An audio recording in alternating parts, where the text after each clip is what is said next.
Astaghfirullah. Bismillahirrahmanirrahim. Assalamualaikum warahmatullahi wabarakatuh. Alhamdulillah wassalatu wassalamu ala rasulillah wa ala alihi wa sahbihi wa mawalah wa la hawla wa la quwata illa billahi wa ba'du. Alhamdulillah, segala puja dan puji hanya milik Allah subhanahu wa ta'ala. Salawat dan salam kita hadiahkan kepada Rasul kita, Nabi besar Muhammad sallallahu alaihi wa ala alihi wasallam.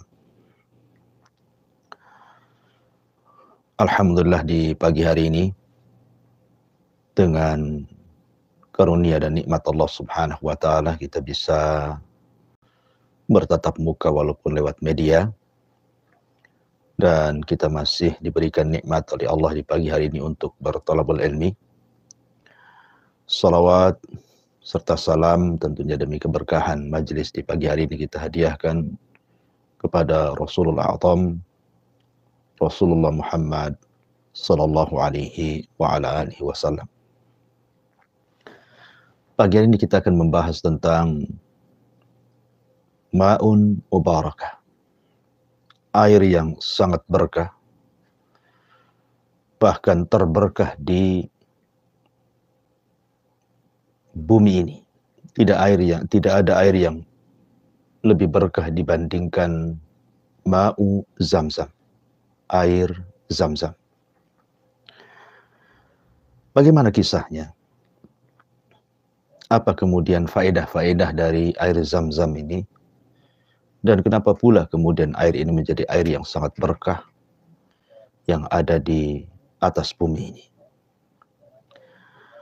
Ma'asyiral muslimin yang dimuliakan Allah subhanahu wa ta'ala. Kita melihat sejarah kemunculannya dulu, baru kita uraikan tentang faedah-faedahnya. Bicara tentang air Zamzam, tidak lepas dari kisah Abul Anbiya, bapaknya para nabi. Nabi Allah Ibrahim alaihi salatu wassalam dan juga istrinya Hajar alaiha salam. Singkat cerita, ketika Ibrahim alaihi salatu wassalam memiliki keturunan Ismail dari istri keduanya Hajar. Kemudian dengan izin Allah subhanahu wa ta'ala, Sarah cemburu dan merasa sedih karena kedekatan Ibrahim kepada Ismail dan juga kepada ibundanya Hajar. Sehingga kecemburuannya inilah meminta kepada Ibrahim untuk menjauhkan Hajar dari dirinya. Dan tentu semua karena kehendak Allah subhanahu wa ta'ala. Innallaha idza arada syai'an ahya asbabah. Allah subhanahu wa ta'ala kalau menghendaki sesuatu pasti akan menghidupkan sebabnya. Akhirnya kemudian Allah perintahkan Ibrahim untuk membawa Hajar ke negeri yang tandus, kering kelontang. Negeri Arab yang kemudian dikenal dengan negeri Makkah. Berangkatlah Ibrahim dan juga istrinya Hajar dan putranya yang masih kecil Ismail alaihi salam menuju wadin ghairi di zar'in inda baitikal muharram. Jelaskan dalam Al-Quran, menuju sebuah lembah yang tidak ada tanaman, tapi di situ ada Baitullah yang kelak akan dibangun Ismail dan juga ayahandanya Ibrahim alaihima assalam. Ketika sudah sampai di lembah tersebut, berdasarkan riwayat Bukhari, maka Ibrahim alaihi salatu wassalam kemudian meninggalkan keduanya. Tentu Hajar, seorang wanita, ditinggal begitu saja di negeri yang sangat menakutkan. Tidak ada manusia, tidak ada pohon, tidak ada air, tidak ada binatang. Menakutkan di sebuah lembah.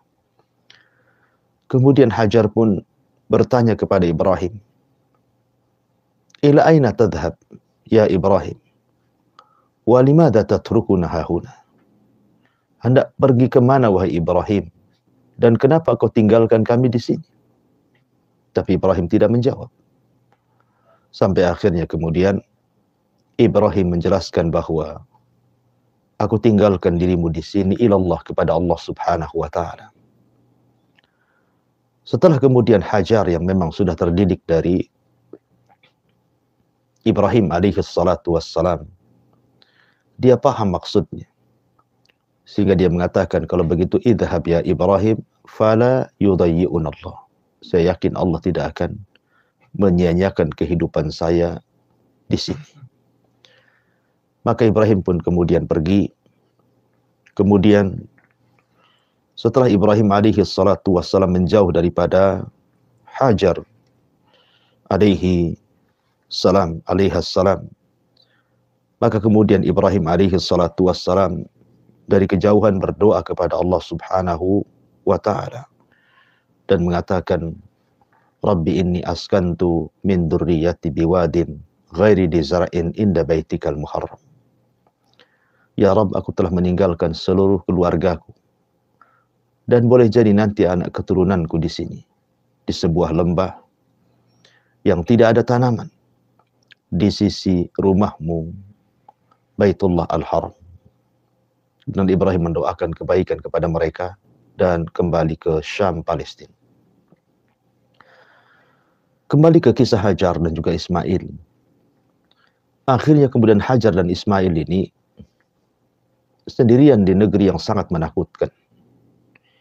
Di lembah yang kering kelontang. Tidak ada tanaman, tidak ada tumbuhan, tidak ada makanan, tidak ada minuman. Bahkan tidak ada manusia dan tidak ada sesuatu pun di situ. Tetapi karena tawakal yang kuat yang diajarkan oleh Ibrahim kepada Hajar, maka Hajar pun bisa menghadapi itu semua atas pertolongan Allah Subhanahu wa taala. Ketika perbekalan sudah habis, minuman pun sudah mulai menipis, maka Hajar berusaha untuk mencari air. Kemudian dia naik ke Bukit Safa. Kemudian lari ke Marwah. Kemudian balik lagi ke Safa. Sampai 7 kali. Kemudian dia khawatir dengan kondisi putranya Ismail alaihi salam. Akhirnya kemudian dia pun kembali untuk melihat-lihat putranya. Tapi di tengah jalan tiba-tiba dia mendengar suara. Rupanya suara itu berasal dari Jibril alaihi salam. Lah, Jibril ini rupanya sudah berada di samping bayi kecil, bayi mungil Ismail alaihi salam.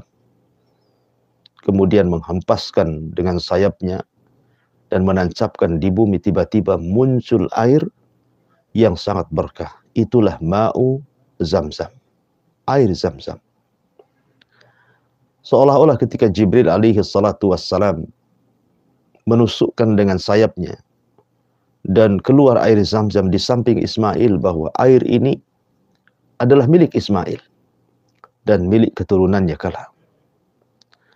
Kemudian Jibril mengatakan kepada Hajar agar jangan pernah takut, karena Allah Subhanahu wa taala tidak akan menyia-nyiakan orang yang akan menjaga Baitullah, rumah Allah Subhanahu wa taala yang kelak akan dibangun putranya dan juga ayahnya di tempat yang sangat dekat dari tempat yang mereka letakkan Ibrahim alaihi salatu wassalam di situ.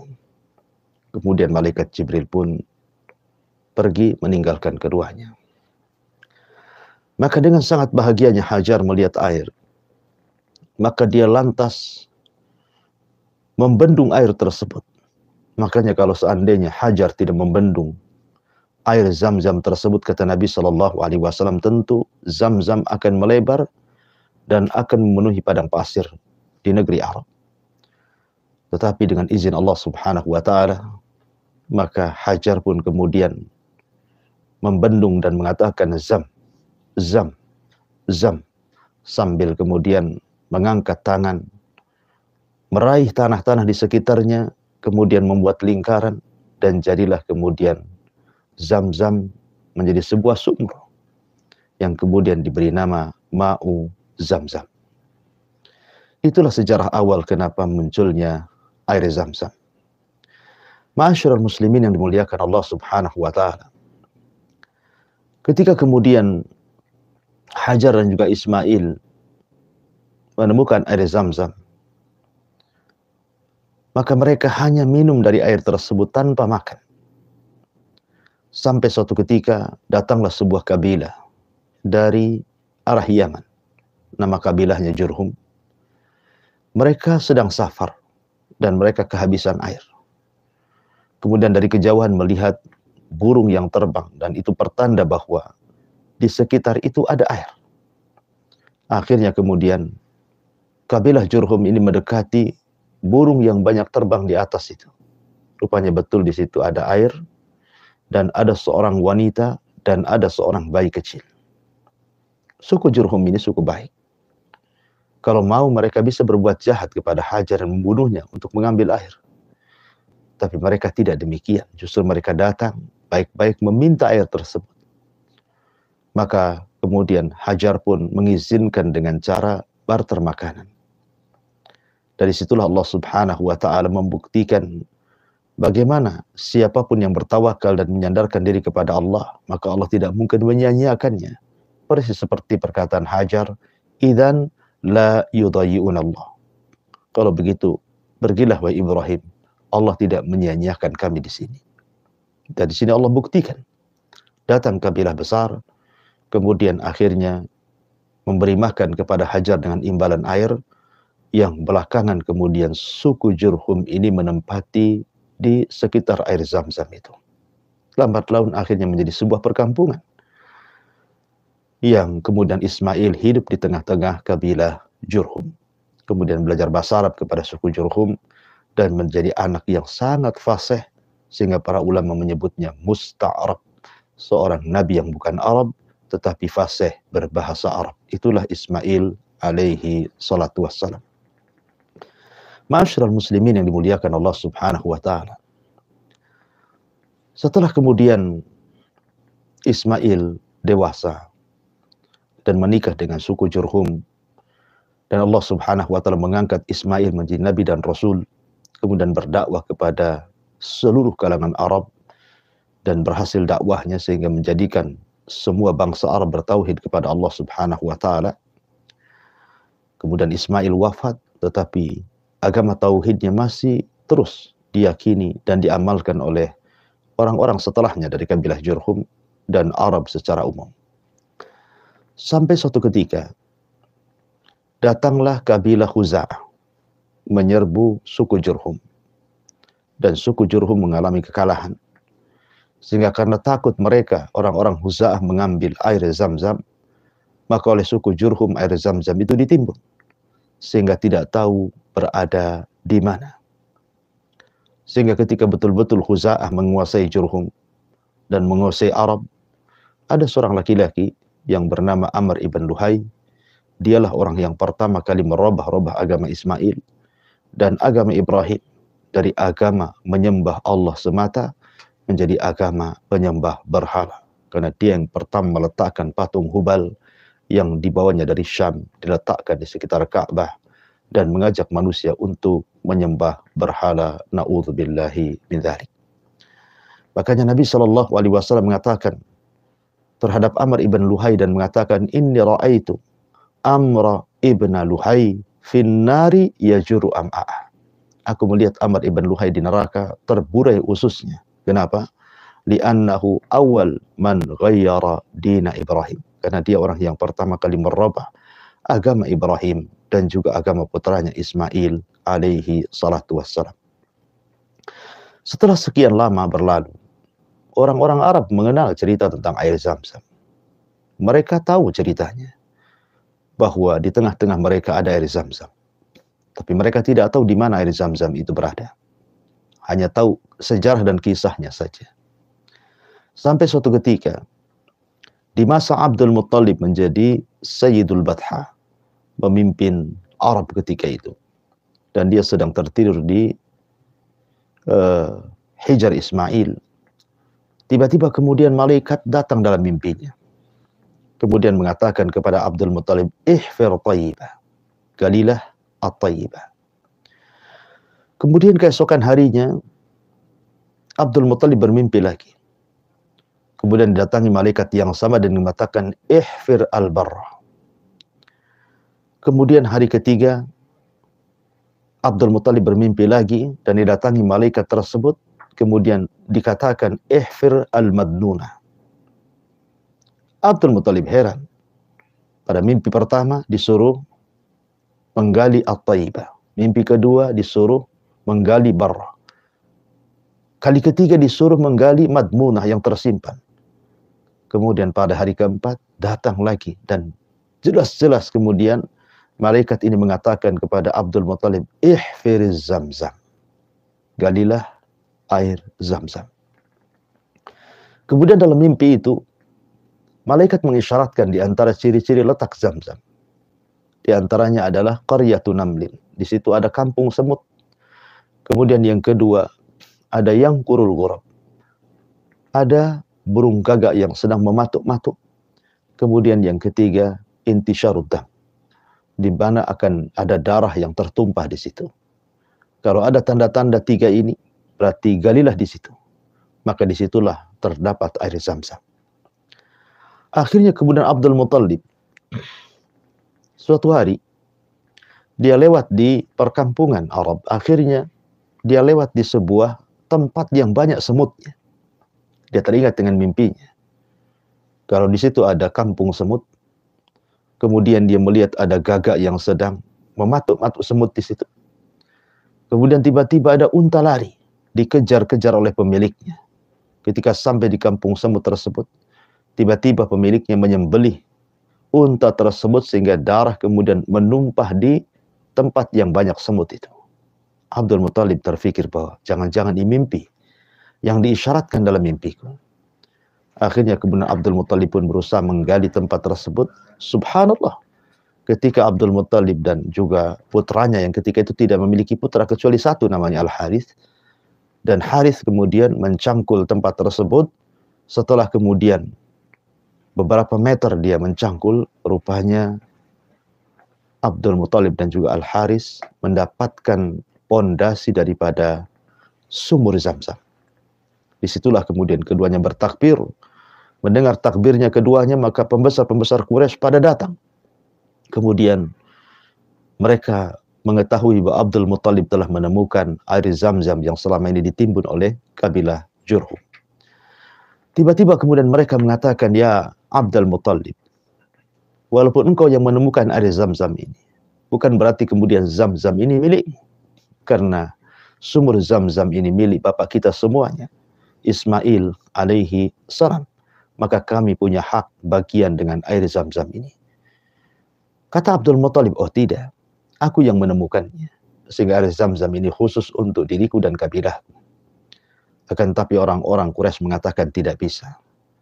Kami siap bermusuhan denganmu untuk mengambil hak kami dari air Zamzam ini. Akhirnya kemudian mereka pun sepakat untuk datang kepada seorang dukun Hudzail dari Bani Sa'ad yang berada di perbatasan Syam guna mendamaikan tentang hak kepemilikan Zamzam ini. Akhirnya kemudian berangkatlah masing-masing kabilah mengutus nafar beberapa orang untuk mengadu kepada sang dukun Hudzail yang ada di Bani Sa'ad yang ada di perbatasan Syam. Sementara dari Hijaz ke sana itu cukup jauh karena melintasi padang pasir. Berangkatlah rombongan ini bersama Abdul Muttalib untuk menemui sang dukun Hudzail yang ada di perbatasan Syam. Karena jauhnya jarak, akhirnya kemudian kehabisan bekal di tengah jalan. Kemudian satu persatu banyak meninggal. Hampir-hampir kemudian tinggal sedikit orang yang selamat dari kematian karena kehabisan bekal dan kehausan di tengah padang pasir. Kemudian yang tersisa hidup mengatakan kepada Abdul Muttalib, bagaimana pendapatnya? Apakah perlu diteruskan atau tidak? Karena Abdul Muttalib mengatakan, ini kan yang kalian kehendaki. Akhirnya kemudian singkat cerita, ketika mereka sudah dalam kondisi kritis, sudah kehausan luar biasa dan hampir meninggal, tiba-tiba Allah Subhanahu wa taala takdirkan Abdul Muttalib kakinya menginjak padang pasir dan di balik sepatu yang dipakainya keluar air. Dari situlah akhirnya kemudian Abdul Muttalib minum dari air tersebut dan bisa memberi minum orang-orang yang atau pimpinan kabilah yang tersisa dan juga unta-unta mereka, sehingga kemudian mereka terselamatkan. Dari situlah akhirnya mereka pun tidak jadi datang kepada dukun dan berterima kasih kepada Abdul Muttalib yang sudah menemukan air di tengah padang pasir, dan mereka mengatakan, ya Abdul Muttalib, al-an la nukhasimuka abada fi ma'i Zamzam. Kalau begitu ya Abdul Muttalib, dari mulai sekarang kami tidak akan mempermasalahkan dan bermusuhan kepadamu tentang air Zamzam, karena engkau sudah menolong kami di sini. Dari situlah kemudian resmilah air Zamzam milik Abdul Muttalib, dan orang-orang Quraisy tidak berani untuk mengambil air Zamzam tanpa seizin Abdul Muttalib. Ma'asyiral muslimin yang dimuliakan Allah Subhanahu wa taala. Maka Abdul Muttalib pun kemudian menguasai Zamzam dan juga putranya Al-Harith ibni Abdul Muttalib. Kemudian Abdul Muttalib ketakutan kalau seandainya dia meninggal, putranya satu-satunya Al-Harith juga meninggal, tentu orang-orang Arab akan berebut tentang air Zamzam. Akhirnya kemudian Abdul Muttalib berdoa dan bernadar kepada Allah Subhanahu wa taala agar Allah mengkaruniakan kepadanya banyak keturunan dari laki-laki yang bisa kelak memelihara air Zamzam. Bahkan dia mengatakan dalam nadarnya, ya Rabb, kalau engkau berikan 10 keturunan laki-laki kepadaku, aku akan korbankan satu di antara mereka. Akhirnya Allah kabulkan. Abdul Muttalib pun kemudian memiliki banyak keturunan laki-laki. Salah satunya adalah ayahanda Nabi SAW, Abdullah ibnu Abdul Muttalib. Ma'asyiral muslimin yang dimuliakan Allah Subhanahu wa taala. Dari sini kita tahu bahwa sejarah air Zamzam itu sudah ada sejak zaman Nabi Allah Ibrahim alaihi salatu wassalam. Maksudnya sejak zaman Nabi Ibrahim ketika meletakkan Hajar dan juga putranya di Ka'bah. Itulah sejarah awal kenapa muncul air Zamzam. Dan air Zamzam kemudian ditemukan di zaman Abdul Muttalib, dan sampai hari ini, alhamdulillah, air Zamzam itu tidak lagi tertimbun dan bisa dimanfaatkan dan bisa digunakan untuk minum, untuk berwudu, bahkan sebagainya untuk mandi. Dan setiap orang yang haji dan umrah, mereka akan mendapati air Zamzam dan bisa membawa pulang ke rumah-rumah mereka. Lalu apa manfaat air Zamzam ini? Kenapa kemudian sejarahnya begitu unik? Dicatat oleh ahli sejarah, diceritakan dari zaman ke zaman. Sehebat apa air Zamzam yang disebutkan dengan ma'un mubarak ini, air yang sangat berkah ini. Ma'asyiral muslimin yang dimuliakan Allah Subhanahu wa taala. Disebutkan dalam Sahih Muslim dari hadis Abi Dzar radhiyallahu an. Nabi sallallahu alaihi wasallam bersabda, Zamzam mubarakah. Innaha ta'amu tu'min wa syifa'u sukmin. Dari hadis Abi Dzar Al-Ghifari radhiyallahu an. Nabi sallallahu alaihi wasallam mengatakan Zamzam adalah air yang sangat berkah. Dia bisa menjadi makanan bagi orang-orang yang hendak makan, dan dia bisa menjadi minuman bagi orang-orang yang terkena penyakit. Subhanallah. Kita tahu tadi sejarah Hajar. Hajar berhari-hari, yang tidak tahu entah berantah, apakah berhari-hari atau berbulan-bulan, sampai datang suku Jurhum. Hanya meminum air Zamzam, tidak makan. Tapi keduanya bisa bertahan hidup. Ya, karena Nabi mengatakan bahwa air Zamzam juga ta'amu tu'min wa syifa'u sukmin. Dia bisa jadi makanan dan dia bisa jadi obat. Bahkan Abi Dzar Al-Ghifari sendiri sebagai perawi hadis ini pernah bercerita bahwa dia suatu ketika pernah safar. Ketika safarnya dia kehabisan bekal. Hanya membawa air Zamzam, tidak ada makanan. Selama 30 hari. Dia tersesat sehingga dia harus meminum air Zamzam setiap hari tanpa makan. Selama 30 hari. Thalathina yauman. Tapi kata Abi Dzar Al-Ghifari radhiyallahu mengatakan, sungguh ketika aku mengkonsumsi air Zam-Zam selama 1 bulan, hatta samintu, sampai aku gemuk. Subhanallah. Hanya minum air Zam-Zam selama 1 bulan karena kehabisan bekal di perjalanan.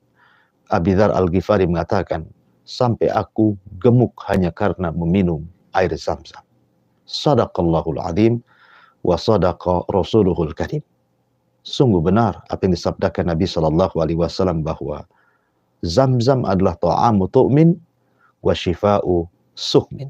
Dia adalah makanan dan dia juga obat bagi orang-orang yang sakit. Buktinya Abi Dzar Al-Ghifari 30 hari tersesat tidak makan, hanya minum air Zam-Zam sampai akhirnya badannya gemuk dan tidak ada tempat lagi di badannya kecuali membesar. Dan itu menunjukkan bahwa Zam-Zam bisa sebagai pengganti makanan. Tapi tentu dengan sebuah keyakinan, keikhlasan, dan amanah. Betul-betul dia yakin bahwa air Zam-Zam adalah air berkah. Dan Nabi SAW mengatakan bahwa dia adalah ta'amu tu'min wa shifa'u suqmin. Ma'asyiral muslimin yang dimuliakan Allah Subhanahu wa taala, bahkan sahabat Abdullah ibn Abbas radhiyallahu anhuma, sahabat Abdullah ibn Abbas radhiyallahu anhuma, beliau berdoa kepada Allah Subhanahu wa taala apabila beliau meminum air Zam-Zam. Maka beliau mengatakan, Allahumma inni as'aluka ilman nafi'ah wa rizqan wasi'ah wa shifaan min kulli da'in. Jadi Abdullah bin Abbas apabila meminum air Zam-Zam, maka dia berdoa kepada Allah, ya Allah, aku meminta kepadamu tambahan ilmu, aku minta kepadamu rizki yang luas, dan aku meminta kepadamu agar aku diobati dari segala penyakit. Subhanallah. Kenapa Ibnu Abbas radhiyallahu anhu apabila meminum air Zam-Zam dia berdoa seperti ini? Ya, karena Nabi SAW mengatakan, ma'u Zam-Zam lima syuribalahu. Air Zam-Zam itu bisa mengabulkan orang yang meminumnya. Air Zam-Zam bisa mengabulkan orang yang meminumnya. Karena sekali lagi bahwa Zam-Zam adalah ma'un khairu ma'in ala wajhil ardi. Air dan sebaik-baik air yang ada di kolong langit, yang ada di permukaan bumi, berdasarkan hadis yang dikeluarkan oleh Imam At-Tabrani dalam Al-Kabir dari hadis Abdullah ibn Abbas radhiyallahu anhuma, Nabi SAW mengatakan khairu ma'in ala wajhil ardi ma'u Zam-Zam, bahwa sebaik-baik air yang ada di permukaan bumi adalah air Zam-Zam, karena dia juga adalah ma'un mubarakah, air yang sangat berkah. Berdasarkan hadis Abi Dzar yang tadi saya kutip, Zam-Zam mubarakah. Zam-Zam adalah air yang penuh dengan berkah, dan Rasul mengatakan ma'u Zam-Zam lima syuribalahu. Air Zam-Zam adalah air yang bisa mengabulkan siapapun yang meminumnya. Ma'asyiral muslimin yang dimuliakan Allah Subhanahu wa taala. Kemudian juga air Zam-Zam ini bagus untuk perobatan.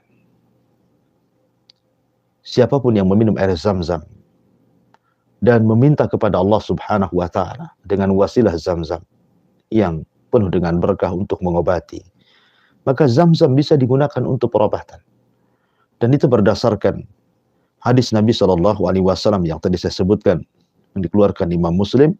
Kata Nabi SAW bahwa di antara faedah Zam-Zam adalah syifa'u suqmin. Syifa'u suqmin artinya obat bagi setiap penyakit. Ya. Dan juga disebutkan di dalam riwayat yang dikeluarkan Imam Tirmidzi dan juga Al-Imam Al-Bukhari dari hadis Aisyah radhiyallahu anha, di mana Aisyah radhiyallahu anha berkata, Nabi SAW pernah membawa air Zam-Zam, ya, dan dijadikannya sebagai obat bagi orang yang sakit. Ini pernyataan Aisyah Ummul Mukminin radhiyallahu anha. Bahwa Nabi SAW mengobati manusia dengan air Zam-Zam. Dan itu juga disyaratkan di beberapa perkataan para ulama salaf, di antaranya Al-Imam Ibnul Qayyim rahimahullahu taala. Beliau juga pernah mengalami sakit, kemudian beliau mengobati dengan cara minum air Zam-Zam, dan Allah Subhanahu wa taala sembuhkan penyakitnya. Ma'asyiral muslimin yang dimuliakan Allah Subhanahu wa taala, termasuk juga air Zam-Zam ini bisa membersihkan bukan hanya penyakit badan, tapi juga penyakit hati. Ingat ketika kita menceritakan tentang pembelahan dada Nabi Shallallahu alaihi wasallam saat peristiwa Isra Mi'raj. Bagaimana Jibril alaihi salatu wassalam kemudian membawa Rasul dalam peristiwa besar ini, dan salah satu peristiwa yang dialami Rasul adalah pembelahan dada. Apa yang terjadi? Di mana Rasul diambil jantungnya, kemudian dicuci dengan Zam-Zam. Kemudian dipenuhi dengan iman dan hikmah dan dimasukkan kembali. Dari sini menunjukkan bahwa air Zam-Zam itu bisa juga membersihkan hati. Tentu dengan niat. Dan niat kepada Allah Subhanahu wa taala agar Allah mengabulkan permintaannya saat minum air Zam-Zam, agar hatinya dibersihkan dari hasad, dari dendam, dari iri, dari yang lainnya. Karena itu juga salah satu faedah daripada air Zam-Zam. Ma'asyiral muslimin yang dimuliakan Allah Subhanahu wa taala, tentu faedah-faedah lainnya sangat banyak sekali kalau kita mau kupas tentang air yang sangat berkah ini. Namun waktu juga yang memisahkan kita. Insyaallah kita akan kupas lain kesempatan. Akhirnya saya kembalikan kepada moderator. Faliyatafaddal mashkura. Nah, Ustaz, jazakallahu khairan wa barakallahu fikum, Ustaz. Terima kasih banyak, Ustaz, untuk ilmu dinul Islam yang sangat bermanfaat sekali bagi kita semua, kaum muslimin dan muslimat, serta pendengar hal dimanapun Anda semua berada. Alhamdulillah telah kita simak majelis taklim kita pagi hari ini dengan tajuk mengenai sejarah air Zam-Zam dengan dibimbing oleh guru kita, Al-Ustaz Abu Umairah Hafizahullah Ta'ala. Di siksa waktu ini kita akan bertanya jawab. Silahkan kaum muslimin dan muslimat, sahabat hal dimanapun Anda semua berada, dapat mengirimkan pertanyaan pada nomor 081 803 106 106 maupun pada nomor 0811 7006 106. Pertanyaan dalam bentuk pesan singkat ataupun WhatsApp dapat sahabat kirimkan. Di pagi hari ini ada Ibu Farhana ya, ada Ibu Farhana di Semarang. Ustadz ingin bertanya, Ustadz, bagaimana dengan keadaan di zaman sekarang di mana air Zam-Zam itu dikomersialkan seperti dijual dan sejenisnya? Mohon. Iya. Bismillahirrahmanirrahim. Salatu wassalamu ala Rasulillah amma ba'du. Kita tahu bahwa ada benda-benda yang bersyirikat di antara seluruh manusia, di antaranya rumput, kemudian api dan juga air. Itu adalah benda-benda yang bersyirikat sebenarnya. Artinya kalau bersyirikat itu tidak boleh dijual belikan. Akan tetapi boleh dijual belikan hanya sekedar menjual belikan jasa saja. Bukan bendanya, tetapi jasanya. Seperti bahwa di zaman sekarang ada isi air ulang, ya kan? Isi air ulang tentu kita membeli jasanya karena dia sudah berusaha untuk menjernihkan air dengan menggunakan listrik, tenaga dia, belum lagi kemudian galonnya dan begitu seterusnya. Jadi maksudnya kita bukan jual beli bendanya, tapi mungkin jual beli jasanya. Begitu juga mungkin air Zam-Zam yang lelah-lelah. Kadang-kadang orang harus mengambil dari Makkah sana, ya dengan biaya yang cukup tinggi, lewat pesawat, kemudian sampai di negeri kita dikemas demikian rupa, kemudian dijual. Tentu yang dimaksud adalah bukan menjual bendanya, tetapi juga menjual jasanya. Mungkin itu maksudnya. Kalau ini yang dimaksud tidak ada masalah. Wallahu a'lam. Nah, Ustaz, jazakallahu khairan Ustaz untuk jawabannya, untuk menjawab pertanyaan Ibu Farhana ya di Semarang. Insya Allah menjadi ilmu yang bermanfaat sekali bagi kita semua. Mungkin satu pertanyaan terakhir Ustaz, ini ada Bapak Zuro di Jawa Tengah, pertanyaan dari Bapak Zuro di Jawa Tengah. Ustaz, saya mempunyai keluarga dan saya mempunyai anak-anak.